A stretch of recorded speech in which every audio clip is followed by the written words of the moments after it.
How to fix Bluetooth sound delay in Windows 11.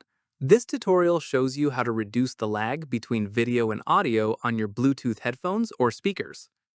First, click on the Start menu and open Settings. After that, click on Bluetooth and Devices. From there, click on Devices.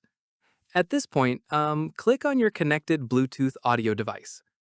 In the next step, check if there's an audio format or quality setting listed and try lowering it slightly if available. Following this, if delay continues, right-click on the speaker icon in your taskbar. Once done, select Sound Settings. From here, scroll down and click on More Sound Settings. At this stage, right-click on your Bluetooth device under the Playback tab and select Properties.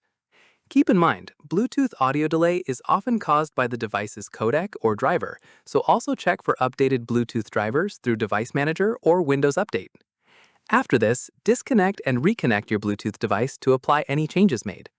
Finally, test by playing a video to check if the sound now syncs better with the video. And that's it!